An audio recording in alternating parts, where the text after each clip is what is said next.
Okay, well, good morning or good afternoon or good evening from wherever in the world you may be joining us today. My name is Jeroen Dewulf. I am the director of the UC Berkeley Institute of European Studies, and I would like to welcome all of you to today's event. I would like to welcome people here in Moses Hall, would like to welcome people who are following us today on Zoom, as well as people who are following this live stream on our YouTube channel.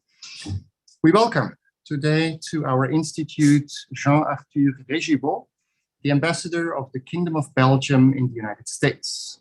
Ambassador Régibeau is both a Belgian and a Swiss citizen. He studied law, international relations in Belgium, the Netherlands, and Italy. He was the diplomatic advisor to the Minister of Defense in Belgium from 1999 to 2002. Later went on to be the first secretary at the Belgian embassy in Berlin. From 2003 to 2007, Mr. Régibeau returned to Brussels as head of the private office of the Minister of Defense. And in 2007, he was appointed Director General in charge of multilateral organizations at the Foreign Ministry. In 2016, he took up his role as ambassador to the Russian Federation, Armenia, Belarus, and Uzbekistan, and subsequently then became the ambassador to the United States. Ambassador Régibeau prepared for us today a presentation that will take about half an hour, and it will be followed by a Q&A. So during the presentation, all of you on Zoom are invited to post questions in the chat function, and I will be happy to pass on to you a selection of these questions to Ambassador Régibeau after his presentation.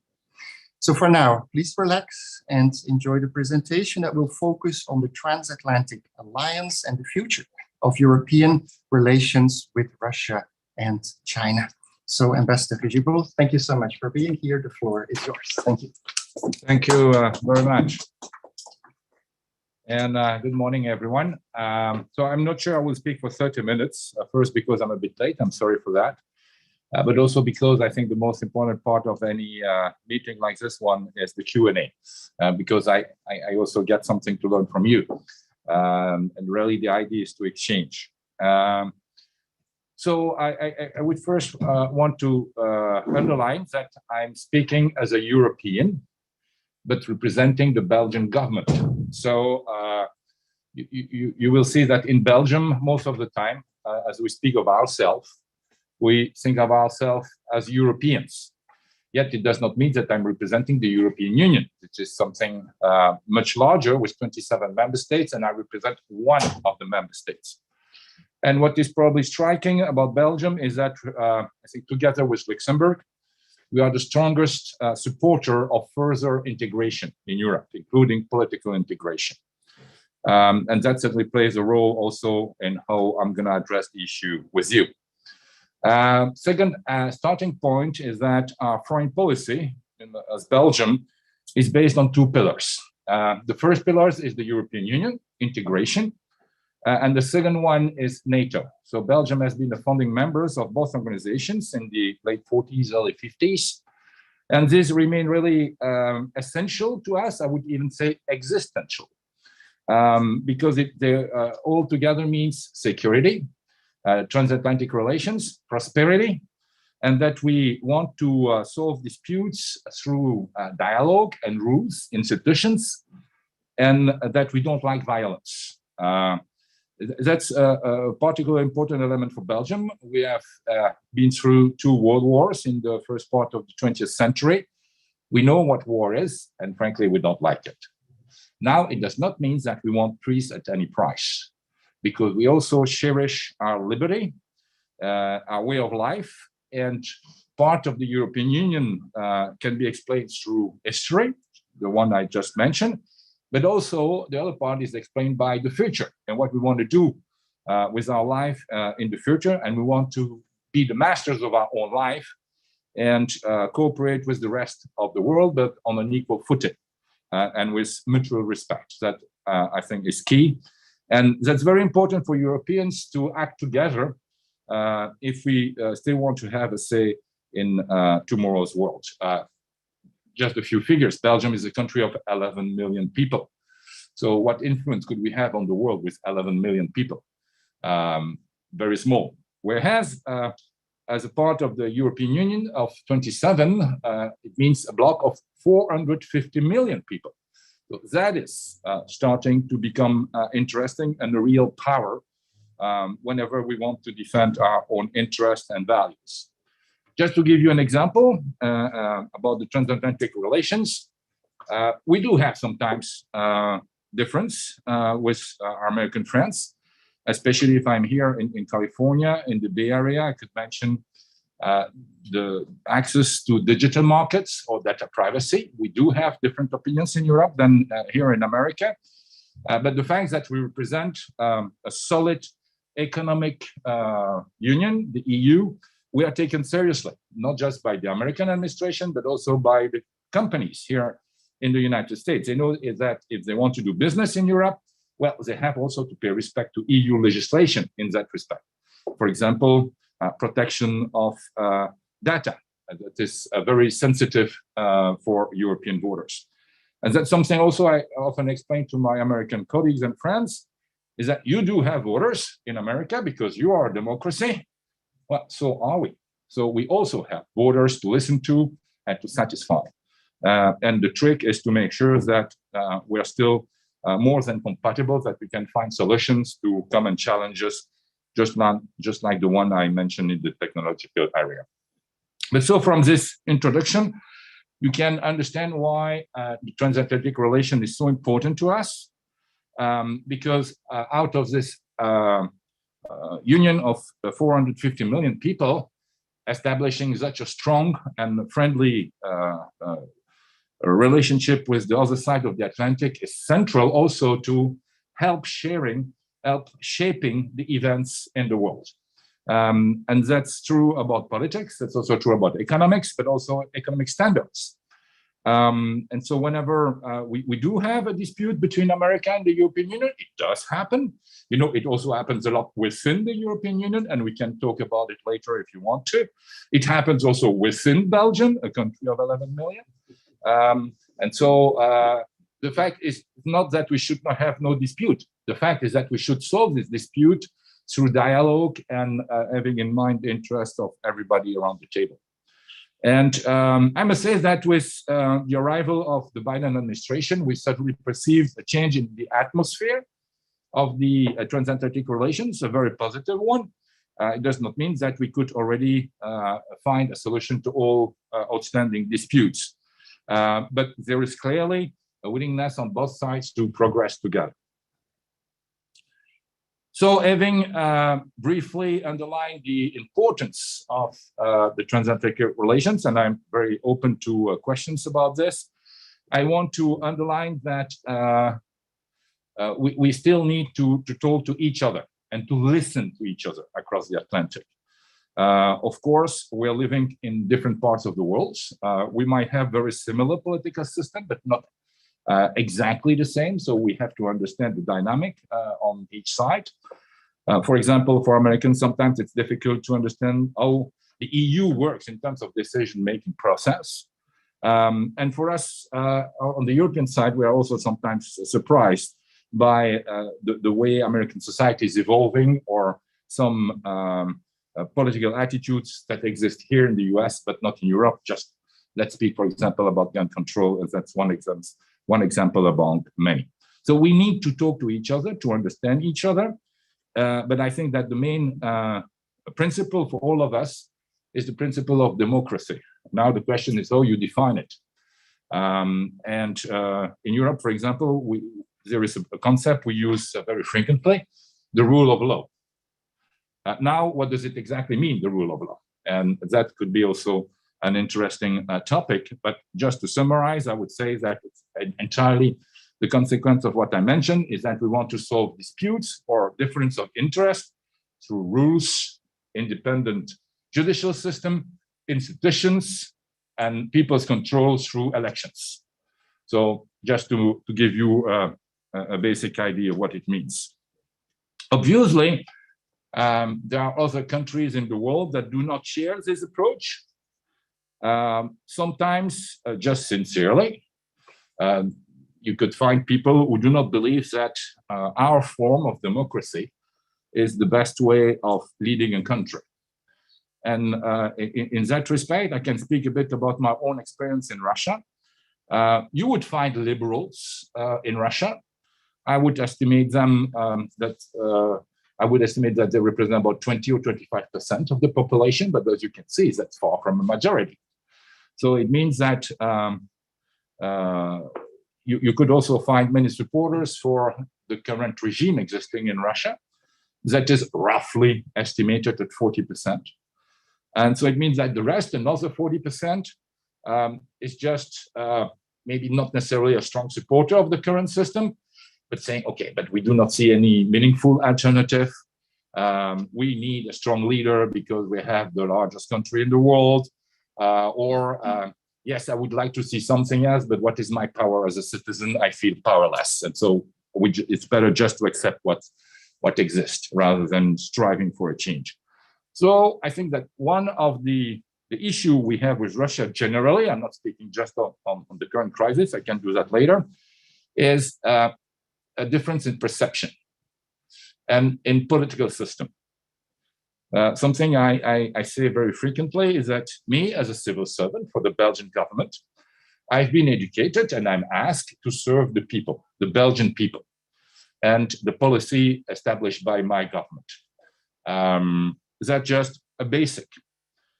In Russia, the system is a bit the opposite, i.e. that the citizens are educated to serve the state. So we have to understand that in terms of mentality, it is deeply different from our approach. And that can be analyzed as a result of history. For example, the fact that Russia has been invaded many times from Central Asia, and that they developed another answer, for example, that they need then to have a strong leader to defend the community, whereas typically in a country like Belgium, the power of parliament rose out of the need for local leaders to raise money to wage war. But then in exchange, the people who pay tax ask for a control on the expenses. And that was the birth of the parliamentary system. So there is clearly a difference in perception.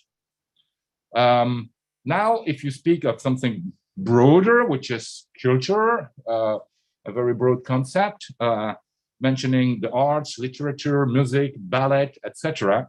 After having lived 4 years in Moscow, I can tell you Russia is a European country in that respect. It's clear that people like Tolstoy, Tchaikovsky, they just belong to the same culture as ours. And so that's what makes Russia both a very interesting country, fascinating even, but also a challenging one, because it is European culture, but it is not what we know as the European political culture, because the institutional aspects simply do not work like they do on our side of Europe or here in America, with a strong emphasis on institutions. I would rather say is that in Russia, institutions are present to be used and utilized by the people in power. Now, maybe just a few words about the current crisis we are facing. Once again, in this respect, when it comes to security in Europe, I think that we do have problems in perceptions, again, between Russia and Western Europe, including our partners in Eastern Europe, like from the Baltic states to Bulgaria. We do not perceive security the same way. For example, we as a member of NATO, I can assure you, we never had any intention to attack Russia. That's for sure. And by the way, NATO is a defensive alliance, whereas the perception from the Russian side is different. That comes through the statements of Vladimir Putin, but also all the Russian government and their diplomats. The closer NATO is to the Russian border, the more they feel a kind of a threat from NATO to Russia. So we have a difference in perception. And I think that clearly some of this feeling on the Russian side is sincere. So they sincerely fear NATO. And that's something we in the West are ready to talk about. So for example, when the Russian government published 2 draft treaties in early December to be signed, one with the US, the other with NATO. The immediate answer, especially from the White House, was, okay, we are ready to talk about it. And we want to listen to your security concern, but we also have on our side security concerns. Because sometimes we can also see your posture as being threatening to us, especially our partners in Eastern Europe. And so I think that the right way to move, everybody's concern have to be taken into account. Now, that's where we stand now. There has been an offer from the United States, an offer from NATO and the EU as well, saying we're ready to talk. But what we see currently as the deployment of troops around Ukraine, clearly we don't like. Right now, I'm not in a position to tell you what will happen in the coming hours, days, and weeks. We simply do not know. And that's why our policy is currently based on the 2 tracks, which are traditional, both for the EU and NATO. Deterrence, on the one hand, clearly telling the Russian government, well, if you do choose to invade militarily, there will be heavy consequences for you in the economic field, in the financial sphere, export control. So I would say a package of sanctions. Now, on the other side, if you choose another approach, the one we prefer, there is the path for diplomacy and a real dialogue where we want to take your concerns into account, but you will also have to demonstrate a willingness to take our concerns into account. So right now, impossible to say which way it will go. There is still a real threat in the sense that the Russian government has always been saying in the last few weeks that they will not invade Ukraine. But the fact is that they do have the means to invade Ukraine. So that's all the difference between what they can do and what they say they will do. So we'll see. And I will conclude with a few words about China. We do understand that China, at least from Washington, is perceived by the United States as being the main threat, the main challenge, a risk of confrontation. There is competition. There might also be cooperation in some aspects, like climate change. Now, the sense in Europe is somewhat different. First of all, because many in Europe, if not everybody in Europe, would still believe that the immediate challenge comes from Russia, not from China. China is much further away, whereas Russia is on our border, right? And so I think that we do agree that we should mention and take China into account when we think of a new strategic concept for NATO in June, a summit in Madrid. But our immediate concern is still Russia. Now we do understand that China also is a challenge and that we better face it together with our American friends and allies. Even so, we might have slightly different views, slightly different analysis, but there has been a realization starting, I would say, about 4 years ago, that indeed China could also be a threat to European security. And I would say that it started when Chinese companies tried really to infiltrate the 5G network in Europe. And then we saw that we had security concern as well. And that's why, for example, we found a way to prevent in Belgium that any company would control more than 40% of the market. As was illustrated by decision by private companies in the following months and years, it led to the fact that Chinese companies did not compete. And so we have now a 5G system equipped with Ericsson Nokia. So there is now a rule decided at the level of the European Union that whenever we have a foreign investment in a European country, we should screen that investment in order to make sure that it is not a challenge to our own security. And I think that's a major development. It has been a turnaround, I think, in European minds, whereby now we are much closer to the American attitude when it comes to the competition with China. I even heard some German colleagues said that allowing the Chinese company to buy the port of Athens, Piraeus, was a mistake, a strategic mistake in the framework of the financial crisis a bit more than 10 years ago. So I would say that there is a meeting of minds between the two sides of the Atlantic on China, but we need to talk about it. And so one of the main results since the arrival of Mr. Biden in the White House, there is the creation of a working group between the US administration and the EU Commission, just to speak, to listen each other, and to see what we can do together. Just pooling, I would say, not only knowledge, but also thinking, and trying to design a common policy. It does not need to be exactly the same. We have to acknowledge that Americans and Europeans are not exactly the same, but we do acknowledge, and I do confirm that on the European side, it's not just a desire to be friends with America. We really see it also as a need, and I would even say as an existential need. So I suggest I stop here, and I'm now very open to your questions, and also feel free to mention your comments. Thank you so much.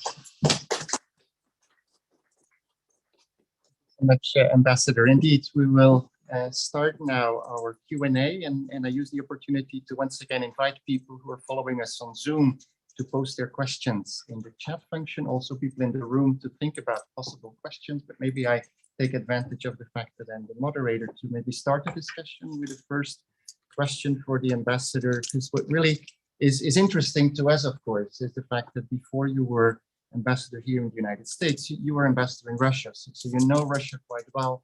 And maybe you can tell us a little bit more about the current crisis in the Ukraine, a crisis that, as you know, is not a new crisis, right? It's a crisis that started quite some time ago. But at that time, when we saw forces invading the Crimea, the eastern provinces of Ukraine, it took us in a way by surprise. And the reaction in the West was sanctions, right? And now what we see is a different situation, whereby we really are expecting an outright military massive invasion of the Ukraine. Could that be interpreted perhaps as a sign that the Western reaction to the first aggression, the occupation of Crimea, etc., was maybe not strong enough, was maybe not effective? How would you qualify the Western reaction to the first signs of aggression by Russia in Ukraine? So I would actually start the history much earlier, because and that's something often mentioned by the Russians, and even so, if we do not necessarily agree with their point of view, we have to take that into account.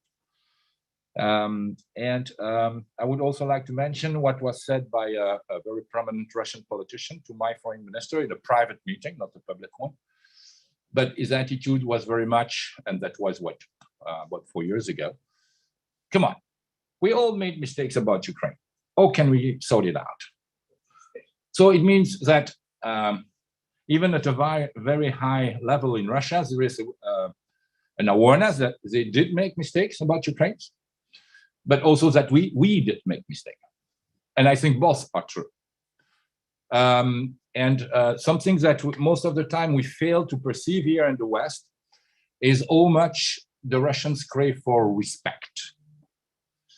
And I think that we have not always been entirely up to speed when it comes to understanding, even I would say, willing to meet this type of demand from the Russian side. Because my own experience after 4 years in Moscow and so far the country, because I traveled quite a lot, is that Russians can easily accept that you do not agree with them. But they need to feel respect in the sense we at least show understanding for their own point of view. And I would say that's a basic rule in any democracy, even if it is here applied in the field of international relations. So, for example, when I addressed a Russian public, I never said, your system is bad. It looks so stupid to me, because I'm the representative of a foreign country. And the first thing I have to do is to display respect for the country who is hosting me. But now I would say in the following sentence, well, the view from Belgium and the way we live in Belgium is, for example, when it comes to human rights or respect for LGBT, for example. But I would not say that what the Russians were doing was bad.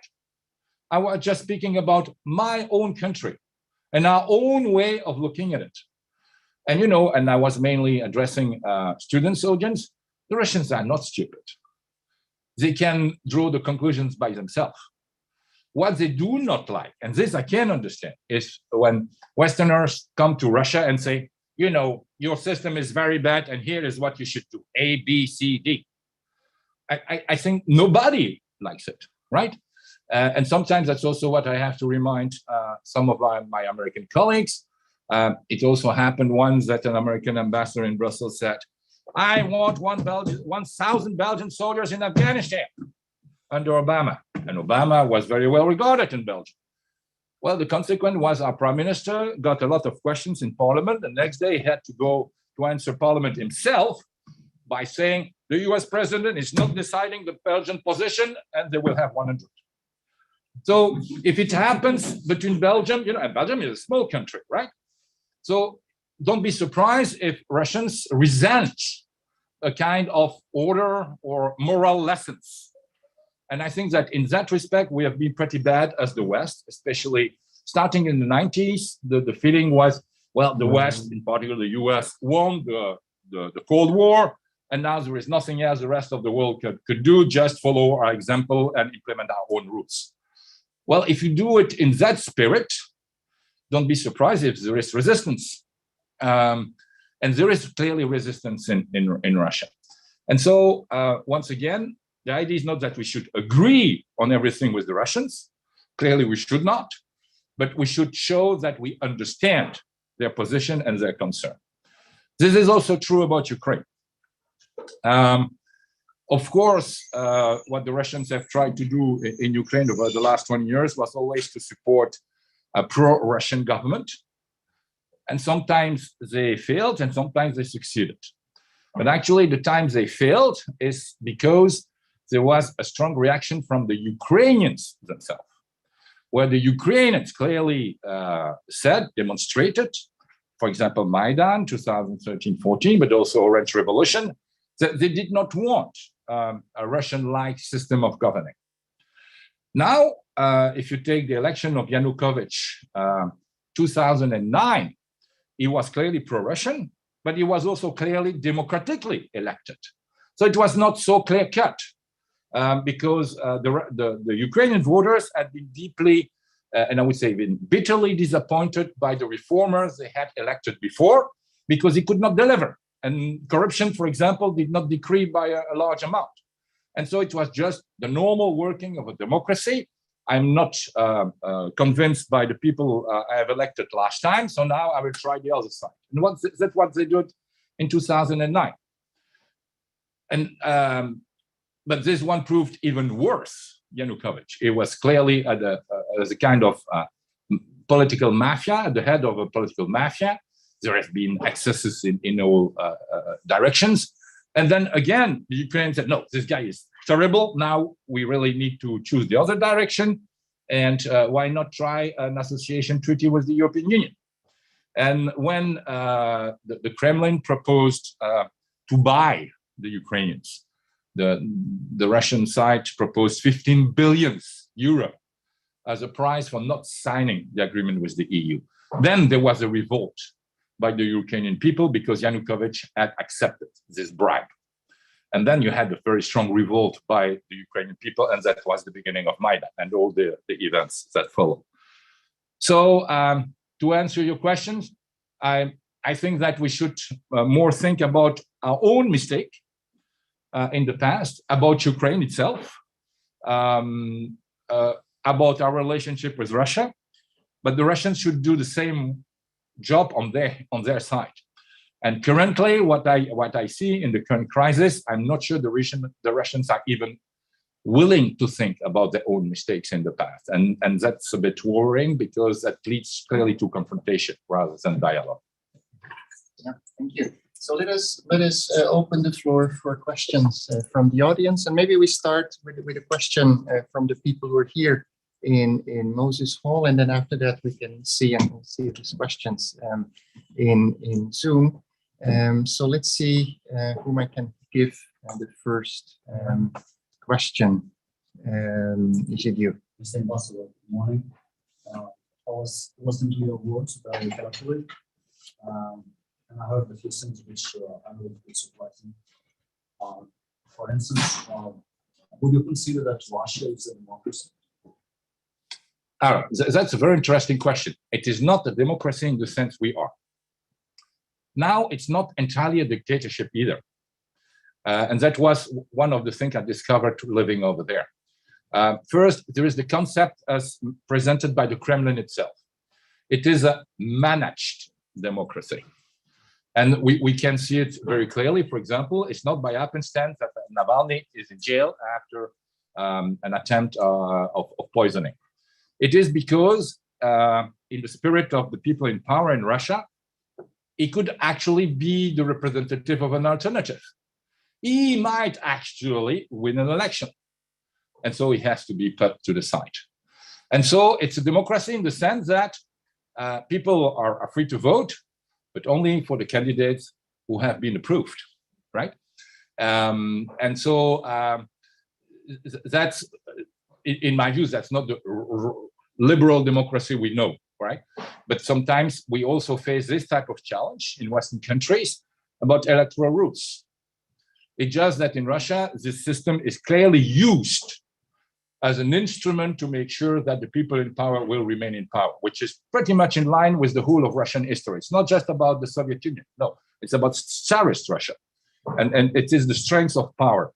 And legitimacy does not come from election. It comes from being perceived as strong. So on the other hand, if you do not have political influence in Russia, you're more or less free to express your opinion. So, for example, at the level of citizens, I could rather frequently hear people saying they were not happy with the president, not happy with such policy, etc., etc.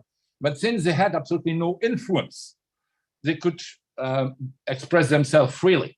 But once they got traction and could organize a demonstration of up to 100,000 people, then they are perceived as a danger, and there they are clearly put to the side. Is it an answer to your question? Not well, not everything. Yesterday I was reading a piece of news, and it was written that 45% of the world population lives in a democratic regime. You said also that the problem is the rule of law. I don't think so much. I think it's more the respect for the state of law. And in Russia, you don't have exactly a democracy in the sense that the will of the people is being respected. It's more the will of Mr. Putin. He is the leader, he is the one who's taking, he's quite, at the moment, he is the master. He is giving the music and the others are dancing. I would like to know a little bit about what you think the role of Germany. Keep Germany, because there are two aspects you mentioned. Explain to the other the German position. Not exactly. First, we are used to always speak about Vladimir Putin, and you have to realize that by doing so, he could not be more happy. Because actually, it's not just Mr. Putin who is leading Russia, it's a whole system. How many people, who exactly, we simply do not know, because there is absolutely zero transparency in the system. But it's not just Mr. Putin. Mr. Putin is just the leader of the system. I would even say he's a referee of the system, and he's somewhere in the center. But it means that there are also people who are more extremists than him and people who are more liberal than him. Second, indeed, when you mentioned the rule of law, my point is in Russia, it's exactly the opposite. It's the law of the ruler. And typically, when you vote a law in Russia, you do not know if it's going to be implemented, to whom it's going to be implemented. It is just an instrument in the hands of government to guarantee compliance by the people. And something typical, there is corruption in Russia. There is also corruption in Ukraine, even so it is much more of a real democracy. But for example, that you can see in the struggle for power, because there is also a struggle for power within the system. And whenever someone has the visit of a tax inspector, you know that this guy is really in trouble. Not because he cheated with tax, because everybody does it, but because someone decided to send a tax inspector, i.e. sending the signal, politically, you're not in the line. Now, if you mention Germany, to be frank with you, in the last few months, all the comments I heard about Germany in Washington, most of it is pretty unfair, even including Nord Stream 2. It's almost German bashing, in my view. And you know, there's a strong coming from me because Germany is my neighbor. And I can tell you, we know the Germans pretty well. And that's what I tell to all my colleagues, whoever is willing to listen.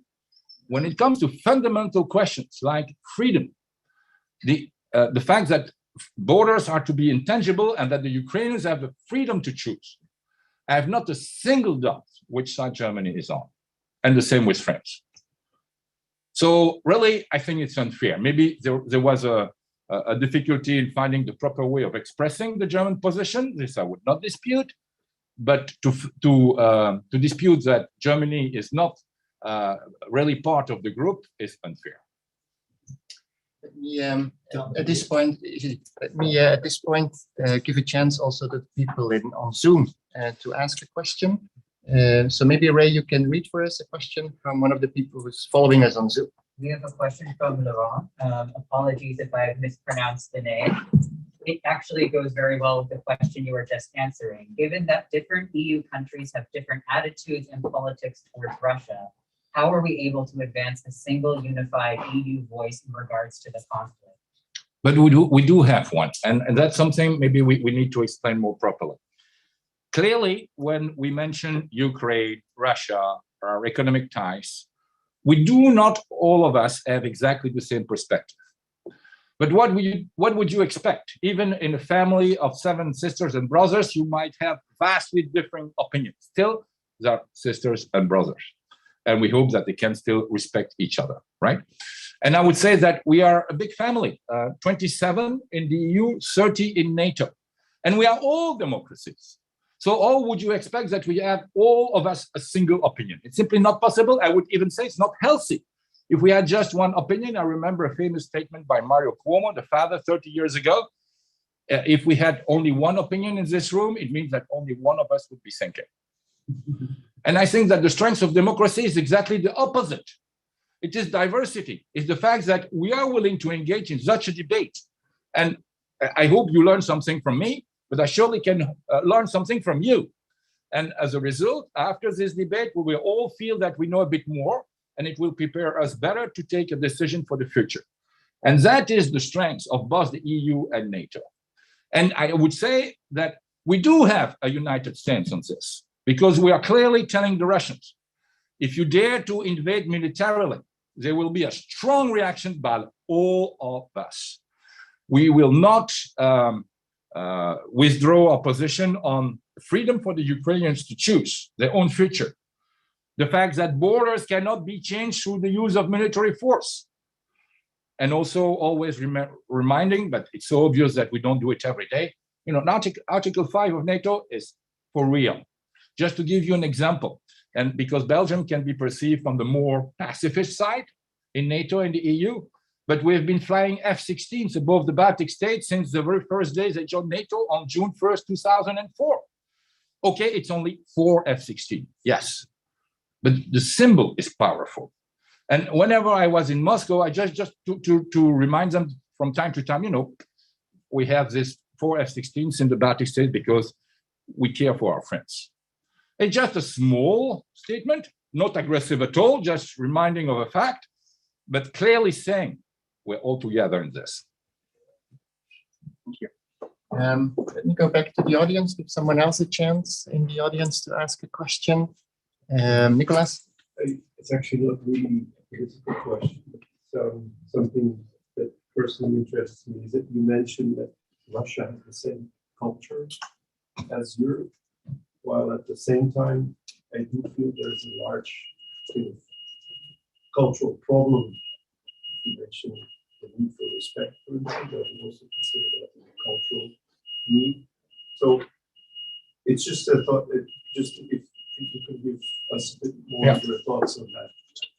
Just to give you the same answer as I mentioned about the American ambassador in Afghanistan, is that would we like, we the Belgians, the American ambassador come on Belgian TV and say who to vote for during the next election? No, but yeah, I understand the respect issue, let's say, but is it then not kind of strange to say that the culture is the same? No, absolutely not. You know, when one of my favorite composers has always been Tchaikovsky. Just an example, right? But if I read Tolstoy, it's European way of looking at life and human beings and feelings. It's European. Classical ballet is so typically European. And I could go. To say that, wouldn't Russians consider that to be also a lack of respect? No, of course. I think Russians are deeply proud of their culture, and I think rightly so. But what we also fail to perceive is that Russians perceive themselves as European. I've been to Vladivostok with my Swiss colleagues, and the idea was to speak about our federalism. You see, once again, we were not there to speak about Russian federalism, but about our own brand of federalism. And we got so many attention from the audience. And the audience said, in Vladivostok, we're so happy that you're here because we also feel Europeans. Whoa, you know, there's something strong in there. But now, once again, as I mentioned, in terms of political culture, it's totally different from ours. And that's what makes it sometimes difficult to connect, because we don't always react the same way. Now, when it comes about respect, I would argue that maybe we missed something about the 90s and the early 2000s, because Russia was still a big country. Actually, it's still the largest country in the world. They have a feeling that they deserve to be respected more than they have been. And so the question is, how do you deal with someone who lost? Because obviously the Soviet Union lost the Cold War, but maybe we did not do the right thing just to make sure that they could also feel included in the system rather than a new system being imposed on them. That's just my point. Does not mean that we have to change our own political system for that. No. Yeah. Can you give perhaps someone else a question, Herbert? I have a question. It's again about the culture, but the political culture. And as a political scientist, I'm looking to the case for outside. Wouldn't be geopolitically theorists wrote geopolitically talking? Wouldn't be us a bit as Europeans?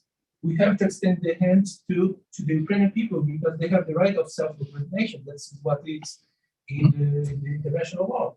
But geopolitically, wouldn't be us also would be careful to extend these hands in order to avoid conflict with Russia, because we know geopolitically Russia, Ukraine is the zone of influence of Russia, and it has been since a long time.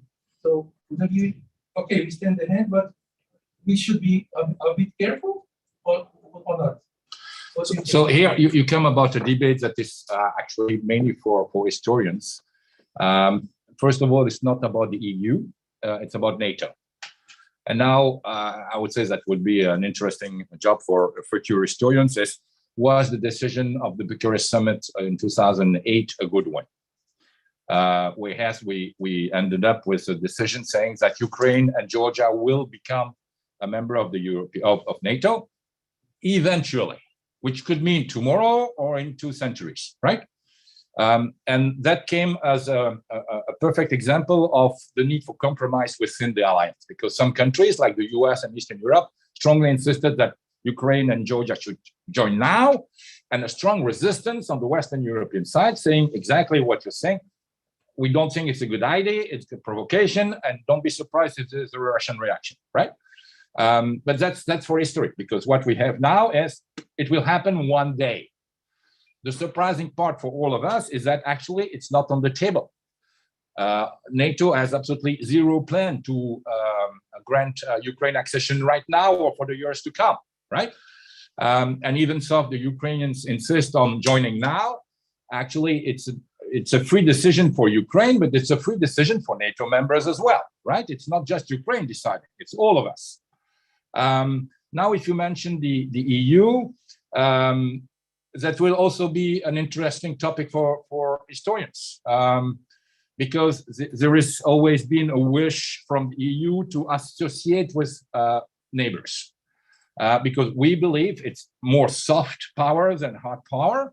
The EU has no armed force or nuclear weapons, but we believe it's in our interest, but also in our neighbors' interest, to have a smooth relation, and that we trade with each other in economic terms, but also people to people, etc., etc. And this hand we also extended to Ukraine. Now, Ukraine has problem on its own. I would say that on the one hand, Ukraine is real democracy, not perfect, that's for sure, but who is perfect? There is a lot of corruption.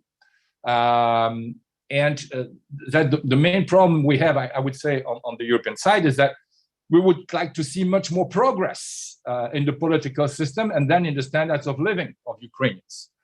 But on the other hand, we are not an empire, the EU. It's what our job is to lend them support. We don't want to decide for Ukraine. It's really for them to decide. And there are still so many challenges that, in principle, the Ukraine could access the EU, but just so far in terms of fulfilling the criteria, right? Now, I think that the EU should not be seen as a threat by the Russians, because we believe that this end first, we do also extend to Russians. We're also keen on developing trade and all type of exchanges with Russia, even in troubled times. Just to give you a good example is that after Crimea in 2014, the EU actually doubled the budget available for Russian students to come to study in the EU. And it did work. There were so many applicants on the Russian side. So the Russians, even after Crimea, the youth is still interested in coming to study in Europe, which we find an excellent evolution.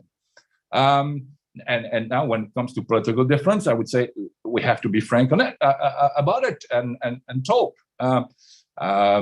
That's about finding the right way to respect each other. I can listen to Russian concern, but I want them to listen to ours as well. It's not just about the military, it's about cyber attacks, it's about propaganda, it's about financing populist parties, and so on and so on. We also have issues with Russia. Yeah, I think it's we have 2-3 minutes for a last question, and I see already that our colleague Chris has a question, so I will give you, Chris, a chance to ask Thank the you so final much, question. Ambassador, for coming and talking with us. Your last point, I think, really gets to the heart of the matter, and that is the EU potentially is taking a somewhat different track from NATO vis-a-vis Ukraine. Let's say tomorrow the Russians invade. That's very possible. That would mean strong sanctions. I think, obviously, Ukraine's not an ally, so there won't be military retaliation or something like that. But the idea of reaching out, being nice to people, welcoming them, as you say, runs completely contrary to any sort of sanctions that would go against the invasion, because that would have to be applied to an occupied Ukraine. You can't have exchange students when you're trying to make it so clear that this is unacceptable. You're going to have to accept the consequences of really strong sanctions, and that won't admit the sort of friendliness that we would all like to see between the EU and Ukraine. Well, I think that I should make a reference to the last speech by President Joe Biden. I think it was on Saturday. And he clearly just addressed the Russian people by them directly. And he said, "You are not my enemy." And indeed, we are not at war with the Russian people, but we do have quite a strong diverging view with the people in power in the Kremlin. So we do not want to wage war on the Russian people. But if there is indeed an invasion of Ukraine by military means, which is still a big if, and hopefully it will remain an if, then of course there will be a whole range of consequences. And frankly, I do not see a difference between the EU and NATO. Remember that a country like Belgium, and we are far from being the only one, we are members of both. And of course, we want to be coherent. But also, you have to realize on the American side, if we implement sanctions, and in this case, we will, who will pay the price? We will, much more than Americans. You have to remember that. Trade between the EU and Russia is 10 times the amount of trade between US and Russia. So it's very easy for people in Congress to say, we need to take sanctions. Yes, but we will, in Europe, pay the price. So we fully agree on the principle, but when we take sanctions, we also have to be smarter than the Russian side and think about the consequences. Because what we want is to make a difference, not just to make a point. We want to make a difference. And so we don't want to shoot ourselves in the feet. And so that's why there has been, in the last few weeks, quite a lot of discussion across the Atlantic, but also among European countries, because we want to make a difference. Send a message to the Kremlin, but also make clear it will also have consequences for you more than for us. Well, let me then conclude today's presentation by thanking all of you here in the room who participated at today's event. I would like to thank also the people who followed us on Zoom, those who are live stream. I hope you all enjoyed the presentation. I wanted to thank also my colleague, Ray Savard, for organizing the logistics, but of course, the biggest thank you of all to Ambassador Régibeau for an excellent presentation, for handling the Q&A masterfully. So thank you very much. Thank you.